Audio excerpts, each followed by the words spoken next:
മാടായി ഗ്രാമപഞ്ചായത്തിന്റെ ജനവിരുദ്ധ വികസന വിരുദ്ധ നയങ്ങൾക്കെതിരെ പഞ്ചായത്ത് ഓഫീസിലേക്ക് ജനകീയ മാർച്ച് സംഘടിപ്പിച്ച് CPM Madayi local committee. CPM ജില്ലാ കമ്മിറ്റി അംഗം കെ പത്മനാഭൻ ഉദ്ഘാടനം ചെയ്തു.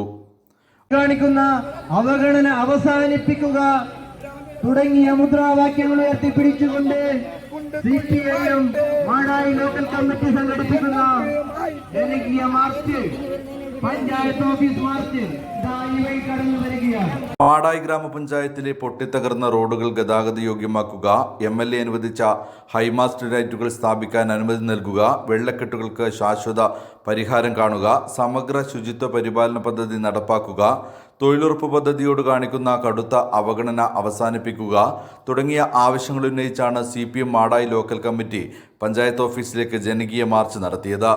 ചൈനാക്കളി റോഡിൽ നിന്നും ആരംഭിച്ച മാർച്ച് ഗേറ്റിന് മുന്നിൽ പഴയങ്ങാടി പോലീസ് തടഞ്ഞു. CPM ജില്ലാ കമ്മിറ്റി അംഗം കെ പത്മനാഭൻ മാർച്ച് ഉദ്ഘാടനം ചെയ്തു. വികസന വിരുദ്ധ നിലപാട് തുടരുകയാണെങ്കിൽ കൂടുതൽ പ്രതിഷേധങ്ങൾ ഉണ്ടാകുമെന്ന് അദ്ദേഹം പറഞ്ഞു. പറയുന്നതായിരിക്കും നല്ലത്. സമീപ പഞ്ചായത്തുകൾക്കെല്ലാം ഇരുന്ന് ഭരണം നടത്താനുള്ള ഒരു ആസ്ഥാനമുണ്ട്. ഈ പഞ്ചായത്ത് എത്ര കാലമായി ലീഗ് ഭരിക്കുന്നു?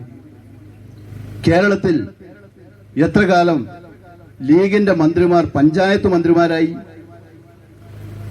തദ്ദേശ സ്വയംഭരണ സ്ഥാപനങ്ങൾ മന്ത്രിമാരായിട്ടുണ്ട്, അതുപോലെ തന്നെ ആയിട്ടുണ്ട് എന്നുള്ളതാണ് ഇന്നലെ അദ്ദേഹത്തിന്റെ ഒരു പ്രസ്താവന കണ്ടത്.